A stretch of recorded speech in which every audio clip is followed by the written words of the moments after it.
विषय वासना हमारी बुद्धि को हर लेती है। ये एक बहुत बड़ा सच है। ये हम जानते हैं कि चाहे वो कितना भी बुद्धिमान व्यक्ति हो, लेकिन समय आने पर विषय वासना बड़े बड़े बुद्धिमानों की बुद्धि को भी हर लेती है। ये एक सत्य बात है। तो आखिर इसका निदान क्या है, इसका उपाय क्या है? ऐसा क्या करें कि हमारी बुद्धि स्थिर रहे और हमारी बुद्धि विषय वासनाओं में न उलझे और हम विषय वासनाओं से बच जाए? इसका क्या उपाय हो सकता है? तो इसका उपाय ढूंढने के लिए हमें फिर से गीता की ओर ही लौटना पड़ेगा, क्योंकि गीता मनोविज्ञान है। ये मनुष्य के मन का विज्ञान है। ये आपके मन में उठती हर भ्रांति का उत्तर यहाँ मिलेगा। तो अगर इस प्रश्न का भी उत्तर चाहते हैं कि हमारे मन को, हमारे बुद्धि को विषय वासना कैसे न हर सके, तो उसके उपाय के लिए भी हमको गीता की ओर ही लौटना पड़ेगा। और कल हमने चैप्टर 2 अर्थात अध्याय 2 के 66वें श्लोक का अध्ययन किया था, और आज हम लोग अध्याय 2 के ही 67वें एवं 68वें श्लोक 67, 68 चैप्टर 2 इसका अध्ययन करेंगे। और इसी 2 श्लोक में इस प्रश्न का उत्तर है। अगर इन 2 श्लोकों को हम लोग अच्छे से समझ जाएं, तो जीवन में कभी भी विषय वासना हमें परेशान नहीं करेगी, हमारी बुद्धि को कभी नहीं हर सकेगी। और हम अगर इन 2 श्लोकों को अच्छे से समझ जाएं, तो हमारी बुद्धि कभी भी विचलित नहीं होगी। तो आखिर ये 2 श्लोक हैं क्या, और ये 2 श्लोक कैसे हमको विषय वासना से बचा सकते हैं? आइए हम इस पर विचार करते हैं। 67वां श्लोक है, 67 श्लोक। इंद्रियाणाम हि चरताम यन्मनो अनुविधीयते तदस्य हरति प्रज्ञाम वायुर्नावमिभाम्बसी। भगवान श्री कृष्ण कह रहे हैं, क्योंकि जैसे जल में चलने वाली नाव को वायु हर लेती है, वैसे ही विषयों में विचरती हुई इंद्रियों में से मन जिस इंद्रिय के साथ रहता है, वह इस की बुद्धि को हर लेती है। तो भगवान श्री कृष्ण कहते हैं कि जैसे जल में जो चलने वाली नाव होती है, आप नाव को लेकर एक दिशा में जा रहे हों और अचानक वायु बहुत तेज चलने लगे, आंधी चलने लगे, तो जैसे नाव की दिशा वो आंधी बदल देती है, हमको अपने लक्ष्य पे न ले जाकर मार्ग से भटका देती है। उसी तरह से ये जो हमारा इस शरीर के अंदर जो देही है, जिसको बहुत जगह आत्मा शब्द से डिनोटेड किया गया है, तो जो भी हो, हमारे इस शरीर के अंदर जो वास कर रहा है, वो भी इंद्रियों के माध्यम से विभिन्न विषय वासनाओं में विचरण करता रहता है। विषय वासनाओं का समुद्र हमारे चारों तरफ फैला हुआ है, और उस समुद्र में यह देही डायरेक्ट रूप से नहीं, इनडायरेक्टली इंद्रियों के माध्यम से जुड़ा रहता है। इंद्रियां इस विषय वासना रूपी समुद्र में डूबती और उतराती रहती हैं, लेकिन ये उस नाव को उस नाव जैसे समुद्र या नदी को पार कर लेती है, वैसे ही ये देही चाहे तो विषय वासना रूपी इस नदी को, इस समुद्र को पार करके अपने परम लक्ष्य तक पहुंच सकता है। लेकिन जैसे बीच में जो वायु का तीव्र वेग आता है, आंधी आती है, तो जैसे नाव के मार्ग को विचलित कर देती है, उसको दूसरी तरफ मोड़ देती है, वैसे ही हमारा जो मन है वो जिस इंद्रिय के साथ जुड़ता है वो इंद्रिय उसको उस वासना में खींच ले जाता है, उस विषय में खींच ले जाता है जिस विषय में वो इंद्रिय विचरण करता रहता है। तो इस प्रकार से मन के सहयोग से ही हम किसी विषय वासना में वास्तविक रूप से उतरते हैं।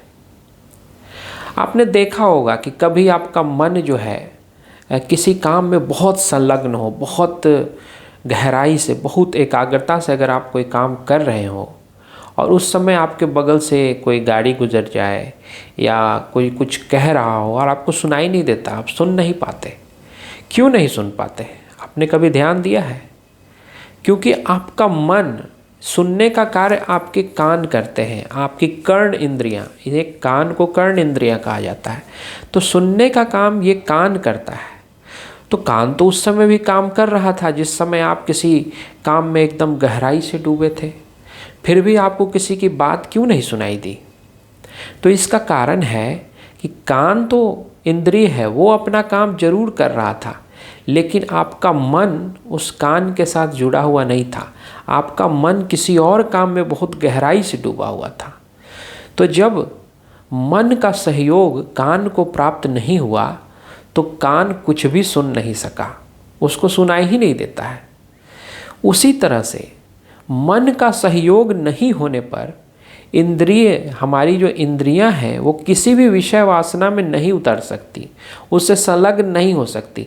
भले वो विषय वासना में पड़ी रहे, लेकिन जब तक मन का सहयोग उसको नहीं मिलेगा वो उसमें आसक्त नहीं हो सकती, वो उसमें वास्तविक रूप से उतर नहीं सकती। तो इंद्रियों को विषय वासना में उतारने का काम हमारे मन का सहयोग ही करता है। अगर हम मन का सहयोग न दें तो कोई भी विषय वासना हमें परेशान नहीं कर सकती, हमारे इंद्रियों को अपनी ओर आकर्षित नहीं कर सकती। तो इसलिए भगवान यहाँ नाव और आंधी, वायु का उदाहरण दे रहे हैं कि वायु नाव को जिस तरह से हर लेती है उसी तरह से मन जिस इंद्रिय के साथ जुड़ जाता है उस इंद्रिय से संबंधित वासना जो है उस व्यक्ति की बुद्धि को हर लेती है। तो भगवान ने कारण बता दिया, भगवान ने, कि हमारे बुद्धि को कौन हरता है? हमारे बुद्धि को हरता है मन। मन अगर विषय वासना से जुड़ जाता है इंद्रियों के साथ तो वो विषय वासना हमारे बुद्धि को हर लेती है। तो जब कारण पता चल जाता है, जब आपको किसी बीमारी का कारण पता चल जाता है तो आप उसका इलाज भी कर सकते हैं। पूरा मेडिकल साइंस इसी पे आधारित है।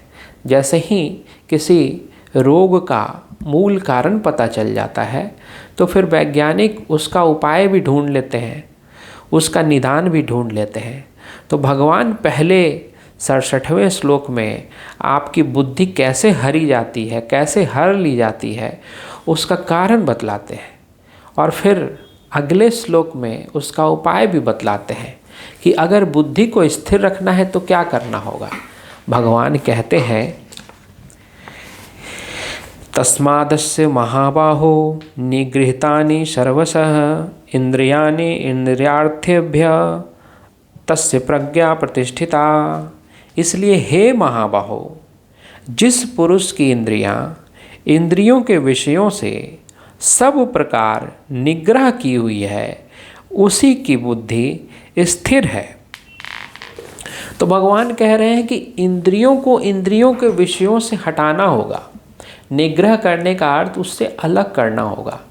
विषय वासना है, उससे अगर आप इंद्रियों को हटा लेते हैं तो फिर आपकी प्रज्ञा प्रतिष्ठित हो जाती है, आपकी बुद्धि स्थिर हो जाती है। तो इंद्रियों का निग्रह किस प्रकार से होगा? इंद्रियों के विषयों से इंद्रियों को अलग कैसे करेंगे? तो इससे पहले वाले श्लोक में भगवान ने क्या बताया? भगवान ने बताया कि मन जब इंद्रियों से जुड़ता है तब उसके विषय, उसकी वासना उसको खींच लेती है या उसको बांध लेती है और उसके बुद्धि को हर लेती है। तो मन ही निग्रह में, मन ही अलग करने में मुख्य भूमिका निभाएगा। अगर हम अपने मन को किसी भी इंद्रिय के साथ जुड़ने ना दें तो उसकी विषय वासना में जाने से बच सकते हैं। तो विषय वासना में इंद्रियां नहीं गिराती हैं, हमारा मन गिराता है, हम ही गिराने वाले हैं। हम अगर अपने मन को उसके साथ जोड़ते हैं तभी गिरते हैं। जिस समय हमारा मन उससे जुड़ने की कोशिश कर रहा हो, उसी समय अगर हम अपने मन को रोक दें, रोकने की भी ज़रूरत नहीं है, सिर्फ उसमें ना जाने दें। आप मन का सहयोग ना दें इंद्रियों को, बस उससे अलग रहें, मन को उधर जाने ही ना दें, तो निश्चित रूप से आपकी इंद्रियां जो है विषयों में आसक्त नहीं होंगी, विषय वासनाओं में नहीं गिरेंगी। तो करना कुछ नहीं है, बस मन को उससे जुड़ने नहीं देना है। आप मन का सहयोग देंगे, मन का कोऑपरेशन देंगे, तभी विषय वासना आपको आकर्षित कर पाएगी, आसक्त कर पाएगी और हमारी बुद्धि को हर सकती है। अगर हम मन का सहयोग उसे ना दें तो कभी भी विषय वासना हमारी बुद्धि को नहीं हर सकती और हमारी प्रज्ञा प्रतिष्ठित होगी, हमारी बुद्धि स्थिर होगी। तो बुद्धि को स्थिर करने का, मन को विषय वासना से अलग रखने का यहाँ पे भगवान ने बहुत सुंदर उपाय बतलाया है कि अगर हम मन को ही इंद्रियों से संलग्न न होने दें तो इंद्रियां, जो विषय वासना से इंद्रियां ही जुड़ती हैं, हमारे इस शरीर के अंदर रहने वाली जो आत्मा है या जो देही है, उसको विषयों से जोड़ने का एकमात्र माध्यम होता है हमारी इंद्रियां। और इंद्रियां भी तभी जोड़ पाती हैं जब मन का साथ उसको मिलता है। अगर हम मन का साथ न दें तो इंद्रियां हमको विषय वासना में नहीं उतार सकती और न ही हमारी बुद्धि को हर सकती है। तो आज के लिए इतना ही।